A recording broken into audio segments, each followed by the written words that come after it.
Hello दोस्तों, स्वागत है आप सभी का हमारे यूट्यूब चैनल में। दोस्तों, आज के इस वीडियो में हम अभ्यास प्रश्न पत्र 2023-24 प्रैक्टिस क्वेश्चन पेपर विषय गणित का कक्षा 10वीं सेट वी का कंप्लीट सॉल्यूशन देखने वाले हैं। और सेट ए के हमने सभी विषय के कंप्लीट सॉल्यूशन आपको हल सहित उपलब्ध करा दिए हैं। यदि आपने वीडियोस नहीं देखे हैं तो आप हमारे चैनल पर जाकर देख सकते हैं। यहाँ पर जो है हम कक्षा 10वीं गणित विषय का सेट वी का कंप्लीट सॉल्यूशन देखने वाले हैं। तो पहला प्रश्न है, सही विकल्प चुनकर लिखिए। इस प्रकार से पहला क्वेश्चन पूछा गया है। इसका जो राइट आंसर होगा यहाँ पर 9 सेंटीमीटर इसका राइट आंसर होगा, डी नंबर का विकल्प। दूसरा है, दो संख्याएं ए और बी इस प्रकार हैं और इस प्रकार से क्वेश्चन दिया गया है। तो यहाँ पर आपको बताना है कि जो एलसीएम होगा ए और बी का वह कितना होगा। तो इसका जो एलसीएम होगा 72 होगा, बी नंबर का विकल्प होगा। तीसरा है, यदि किसी द्विघात बहुपद ax वर्ग प्लस bx प्लस c के शून्यक अल्फा और बीटा हो तो अल्फा और अल्फा इंटू बीटा का मान होगा। तो अल्फा इंटू बीटा अर्थात जो शून्यकों का गुणनफल होता है वह c/a होता है। तो यहाँ पर ए नंबर का विकल्प इसका राइट आंसर होगा। इसके बाद चौथा प्रश्न है, यदि a1/a2 बराबर नहीं होता है b1/b2 के तो रैखिक समीकरण युग्म a1x plus b1y plus c1 बराबर 0 तथा a2x plus b2y plus c2 बराबर 0 का एक क्या होता है, अद्वितीय हल होता है। यहाँ पर ए नंबर का विकल्प इसका उत्तर होगा। पांचवा प्रश्न है, श्रेणी 6, 12, 18 का कौन सा पद जो है 54 है। तो आठवां पद होगा यहाँ पर, बी नंबर का विकल्प इसका राइट आंसर होगा। छठवां प्रश्न है, दो बिंदुओं ए x1 y1 और b x2 y2 के बीच की दूरी होती है। तो यहाँ पर इसका जो आंसर होगा ए नंबर का विकल्प होगा, ए बी बराबर √x2 माइनस x1 का वर्ग प्लस y2 माइनस y1 का वर्ग। इस प्रकार से ए नंबर का विकल्प इसका राइट आंसर होगा। इसके बाद प्रश्न क्रमांक 2 में जो है रिक्त स्थान पूछे गए हैं। पहला खाली स्थान है, प्रत्येक भाज्य संख्या को खाली स्थान संख्याओं के गुणनफल के रूप में व्यक्त किया जा सकता है, तो अभाज्य संख्याओं के गुणनफल के रूप में। तो यहाँ पर पहले खाली स्थान में आपको क्या लिखना है, अभाज्य लिखना है। दूसरा खाली स्थान है, द्विघात समीकरण ax वर्ग प्लस bx प्लस c बराबर 0 के विविक्त कर का सूत्र d बराबर क्या होता है।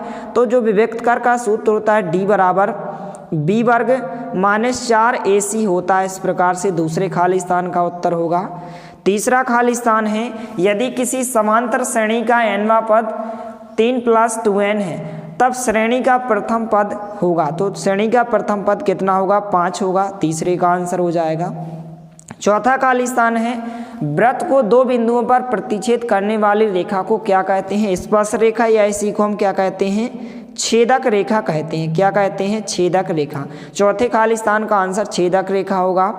पांचवा खाली स्थान है, दो समान कोणिक त्रिभुजों में उनकी संगत भुजाओं का अनुपात सदैव कैसा होता है, समान, या फिर आप बराबर भी लिख सकते हैं। तो क्या होता है, समान होता है। इसके बाद छठवा खाली स्थान है, 3 मीटर ऊंची मीनार के पाद से 3 मीटर दूर स्थित बिंदु पर मीनार की चोटी का उन्नयन कोण कितना होगा। तो 45 अंश होगा। 45 अंश इसका राइट आंसर होगा। इसके बाद जो है प्रश्न क्रमांक 3, सत्य असत्य लिखिए। पहला प्रश्न है, किसी बिंदु का भुज 0 है और कोटि 3 है तब वह x अक्ष पर स्थित होगा। तो यह कथन आपका असत्य होगा। पहला कथन क्या होगा, असत्य होगा। दूसरा है, यदि किसी द्विघात समीकरण के विविक्त कर का मान 0 है तो उसके मूल जो है वास्तविक और समान होंगे। तो यह कथन आपका बिल्कुल सत्य होगा। इसके बाद तीसरा प्रश्न है, श्रेणी 2-2 एक समांतर श्रेणी है। तो यह कथन आपका क्या होगा, असत्य होगा। इसके बाद जो है चौथा प्रश्न है, क्षैतिज तल से ऊपर की ओर देखने पर दृष्टि रेखा क्षैतिज रेखा के साथ अवनमन कोण बनाती है। तो यह कथन आपका क्या होगा, असत्य होगा। क्या होगा, असत्य होगा। पांचवा प्रश्न है, एक किनारे पर बेलनाकार बनाई गई पेंसिल एक शंकु और बेलन का संयोजन होता है। तो यह कथन आपका बिल्कुल सत्य होगा। छठवां प्रश्न है, किसी घटना की प्रायिकता एक से अधिक नहीं हो सकती है। तो बिल्कुल सत्य है, किसी घटना की प्रायिकता कभी एक से अधिक नहीं होती है। तो यह आपका बिल्कुल सत्य होगा। तो इस प्रकार से आपके सत्य हो जाएंगे। इसके बाद जो है सही जोड़ियाँ कुछ इस प्रकार से पूछी गई हैं, यहाँ पर आप देख सकते हैं। पहला दिया गया है 1 + cot वर्ग थीटा। तो 1 प्लस कॉट वर्ग थीटा जो होता है नीचे यहाँ पर दिया गया है इस प्रकार से 1 प्लस कॉट वर्ग थीटा बराबर होता है आपका कोसेक वर्ग थीटा होता है। तो पहले की सही जोड़ी जो है आपको एफ नंबर से मिलाना है। दूसरा दिया गया है सेक थीटा, तो 1 अपॉन कॉस थीटा होता है, ए नंबर से आपको मिलाना है। तीसरा है साइन वर्ग थीटा प्लस कॉस वर्ग थीटा, तो इसका मान 1 होता है, आपको ई नंबर से मिलाना है। इसके बाद चौथा है वृत्त की परिधि, तो वृत्त की परिधि 2 पाई आर होती है, सी नंबर से मिलाना है। वृत्त का क्षेत्रफल जो होता है पाई आर वर्ग होता है, बी नंबर से मिलाना है। संभव घटना की प्रायिकता जो होती है 1 होती है, आपको यहाँ पर संभव घटना की प्रायिकता 0 होती है, डी नंबर से मिलाना है। तो इस प्रकार से सही जोड़ियाँ हो जाएंगी। इसके बाद जो है प्रश्न क्रमांक 5, एक शब्द या एक वाक्य में उत्तर दीजिए। पहला है यदि किसी द्विघात समीकरण के विविक्त कर का मान धनात्मक हो तो उस समीकरण के मूलों की प्रकृति कैसी होगी? तो वास्तविक और भिन्न होती है। क्या होती है? वास्तविक और भिन्न। इस प्रकार से आप उत्तर लिखेंगे, वास्तविक और भिन्न। दूसरा है यहाँ पर क्या सभी वर्ग समरूप होते हैं? तो यह कथन आपका बिल्कुल सत्य होगा, हाँ सभी वर्ग समरूप होते हैं। तीसरा है वृत्त की स्पर्श रेखा वृत्त को कितने बिंदुओं पर स्पर्श करती है? तो जो स्पर्श रेखा होती है वृत्त को एक बिंदु पर स्पर्श करती है। चौथा प्रश्न है बिंदुओं 1, 4 और 3, 2 को मिलाने वाले रेखाखंड के मध्य बिंदु के निर्देशांक कितने होंगे? तो 2 और 3 होंगे। कितने होंगे? 2 और 3। पांचवा प्रश्न है घनाभ के संपूर्ण पृष्ठ का क्षेत्रफल, तो घनाभ के संपूर्ण पृष्ठ का क्षेत्रफल इस प्रकार से 2 कोष्ठक के अंदर होता है LB plus BH plus HL होता है। इस प्रकार से आंसर हो जाएगा। छठवा है 2, 4, 8, 7, 5, 4, 9, 6, 7, 1, 7 का बहुलक क्या होगा? तो बहुलक इसका 7 होगा। तो इस प्रकार से प्रश्न 1 से लेकर 5 तक के सभी प्रश्नों के उत्तर हो जाएंगे। इसके बाद हम प्रश्न 6 से 23 तक सभी प्रश्नों के आंसर देख लेते हैं। सबसे पहले आप सभी प्रश्नों को इस प्रकार से देख लीजिए। यही इस प्रकार से आपका पेपर है। कुछ इस प्रकार से यहाँ पर आप देख सकते हैं। कुछ इस प्रकार से पेपर में क्वेश्चन पूछे गए हैं यहाँ पर, कुछ इस प्रकार से। तो हम सभी प्रश्नों के उत्तर देख लेते हैं, प्रश्न क्रमांक 6 से लेकर 23 तक। तो वीडियो के साथ अंत तक बने रहिए। तो सबसे पहले प्रश्न क्रमांक 6 पूछा गया है कि 5005 को यहाँ पर अभाज्य गुणनखंडों के गुणनफल के रूप में व्यक्त कीजिए। तो 5005 का जो आंसर होगा इस प्रकार से आप उत्तर लिखेंगे। 5 × 7 × 11 × 13, इस प्रकार से 5 पर 1 की घात, 7 पर 1 की घात और 11 पर 1 की घात, 13 पर 1 की घात। यहाँ से लेकर यहाँ तक आपके प्रश्न क्रमांक 6 का उत्तर हो जाएगा। तो फटाफट आपको यहाँ से लेकर यहाँ तक इसको अच्छे से लिख लेना है। इसके बाद प्रश्न क्रमांक 7 जो पूछा गया है कि अभाज्य गुणनखंड विधि से 6, 72 और 120 का HCF और LCM ज्ञात कीजिए। तो इसका आंसर कुछ इस प्रकार से हम देख लेते हैं। तो प्रश्न क्रमांक जो आपका 7वां क्वेश्चन है, इसका आंसर आपको यहाँ से लेकर आपको यहाँ तक लिखना है। इस प्रकार से यहाँ तक इसका आंसर होगा, यहाँ से लेकर यहाँ तक। तो आप इसका फटाफट स्क्रीनशॉट ले लीजिए। इसके बाद जो है प्रश्न क्रमांक 8 पूछा गया है यहाँ पर कि x वर्ग माइनस 2x माइनस 8 यहाँ पर शून्य ज्ञात कीजिए। क्या ज्ञात करना है आपको? शून्य ज्ञात करना है। तो इस प्रकार से आंसर होगा आपको जो है यहाँ से लेकर यहाँ तक आपको इस प्रश्न का उत्तर लिखना है प्रश्न क्रमांक 8 में। तो यहाँ से यहाँ तक आप फटाफट लिख लीजिए। इसके बाद प्रश्न क्रमांक 9 जो क्वेश्चन पूछा गया कि x वर्ग माइनस 3 का शून्य ज्ञात कीजिए। तो आपको प्रश्न क्रमांक 9 के उत्तर में जो है आपको यहाँ से लेकर यहाँ तक इस प्रश्न का उत्तर आपको अच्छे से लिख लेना है। इसके बाद जो है प्रश्न क्रमांक 10 कुछ इस प्रकार से पूछा गया है। यहाँ पर यह प्रश्न इस प्रकार से पूछा गया है। तो आंसर आपको इस प्रकार से आपको लिखना है। सबसे पहले आपको यहाँ से लेकर यहाँ तक लिख लेना है, फिर इसके बाद आगे है और इसके बाद जो है आपको यहाँ से लेकर आपको केवल यहाँ तक लिखना है। इस प्रकार से इन तालिका को भी बनाना है। तो आपको यहाँ से लेकर यहाँ तक इसका आप फटाफट स्क्रीनशॉट ले लीजिए। इसके बाद प्रश्न क्रमांक 11 पूछा गया है कि एक द्विघात समीकरण दिया गया है 2x वर्ग प्लस kx प्लस 3 बराबर 0।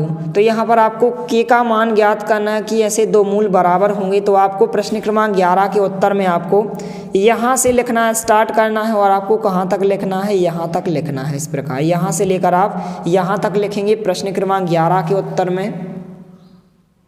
इसके बाद प्रश्न क्रमांक 12 पूछा गया है कि आपको एक AP एक समांतर श्रेणी दी गई है कुछ इस प्रकार से 21, 18, 15 का कौन सा पद -81 होगा।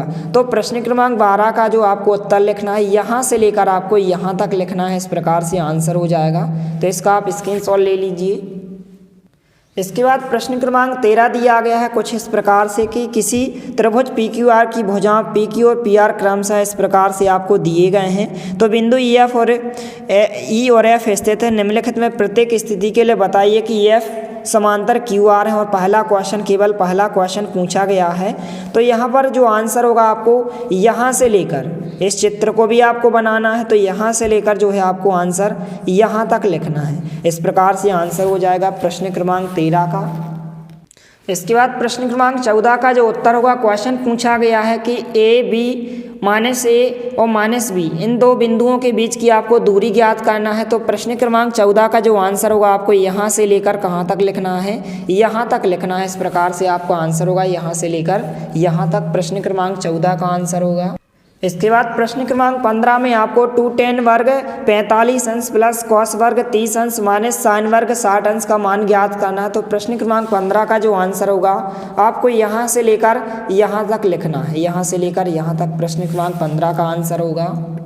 इसके बाद प्रश्न क्रमांक 16 पूछा गया है, यदि PE बराबर 0.05 है तो PE नॉट यानी कि PE नॉट E नहीं की प्रायिकता आपको क्या होगी ज्ञात करना है। तो प्रश्न क्रमांक 16 का आंसर आपको केवल यहाँ से लेकर यहाँ तक लिखना है। इस प्रकार से आंसर हो जाएगा। इसके बाद प्रश्न क्रमांक 17 कुछ इस प्रकार से पूछा गया कि 20 बल्बों के एक समूह में 4 बल्ब खराब हैं। इस समूह में से एक बल्ब यादृच्छा निकाला जाता है तो इसकी क्या प्रायिकता है कि बल्ब खराब है। तो प्रश्न क्रमांक 17 का जो उत्तर है आपको यहाँ से लेकर आपको यहाँ तक लिखना है। इस प्रकार से यहाँ से लेकर यहाँ तक इस प्रश्न का उत्तर हो जाएगा 1/5। यहाँ से लेकर यहाँ तक केवल इसका आंसर हो जाएगा। इसके बाद प्रश्न क्रमांक 18 कुछ इस प्रकार से पूछा गया है, यहाँ से लेकर आपको आंसर लिखना है। जो प्रश्न क्रमांक 18 में यहाँ से लेकर आप यहाँ तक लिखेंगे और इस चित्र को भी आपको अच्छे से बना लेना है। तो इस प्रकार से आंसर हो जाएगा। इसके बाद प्रश्न क्रमांक 19 कुछ इस प्रकार से पूछा गया है, तो इसका आंसर जो है आपको यहाँ से लेकर यहाँ तक लिखना है और इस चित्र को भी बनाना है। इसके बाद थोड़ा सा आगे दिया गया है, तो कुछ इस प्रकार से आप यहाँ से यहाँ तक लिखेंगे। यहाँ से जो 2 स्टेप रह गए हैं यहाँ तक आप लिखेंगे। इसके बाद प्रश्न क्रमांक 20 कुछ इस प्रकार से पूछा गया है, क्वेश्चन है इस प्रकार से और आंसर इसका होगा आप यहाँ से लेकर यहाँ तक लिखेंगे इसका आंसर। इस प्रकार से पूरा आंसर हो जाएगा। इसके बाद प्रश्न क्रमांक 21 इस प्रकार से पूछा गया कि 2 संख्याओं का अंतर 26 है और एक संख्या दूसरी की 3 गुनी है, उन्हें ज्ञात कीजिए। तो इसका हम आंसर देख लेते हैं प्रश्न क्रमांक 21 का। तो इसका आंसर जो है आपको यहाँ से लेकर आपको यहाँ तक लिखना है। इस प्रकार से आंसर हो जाएगा प्रश्न क्रमांक 21 का। इसके बाद प्रश्न क्रमांक 22 कुछ इस प्रकार से क्वेश्चन पूछा गया है और इसका आंसर जो है आपको यहाँ से लेकर सबसे पहले आपको यहाँ तक लिखना है और इस चित्र को भी बनाना है। तो सबसे पहले आप इसका स्क्रीनशॉट ले लीजिए और थोड़ा सा नीचे दिया गया तो सबसे पहले आप इसको लिख लीजिए। फिर इसके बाद थोड़ा सा इस प्रकार से नीचे दिया गया तो आपको यहाँ तक लिखना है और इस चित्र को भी अच्छे से बना लेना है। प्रश्न क्रमांक 22 का उत्तर होगा। इसके बाद जो लास्ट क्वेश्चन है प्रश्न क्रमांक 23 कुछ इस प्रकार से पूछा गया है, इन आंकड़ों का बहुलक ज्ञात करना है। तो इसका जो आंसर होगा प्रश्न क्रमांक 23 का यहाँ से लेकर आप यहाँ तक लिखेंगे। इस प्रकार से आंसर हो जाएगा। तो इसका आप फटाफट स्क्रीनशॉट ले लीजिए। इस प्रकार से आंसर हो जाएगा। तो इस प्रकार से प्रश्न 1 से 23 तक सभी प्रश्नों के उत्तर हो जाएंगे। इनको आप अच्छे से लिख लीजिए।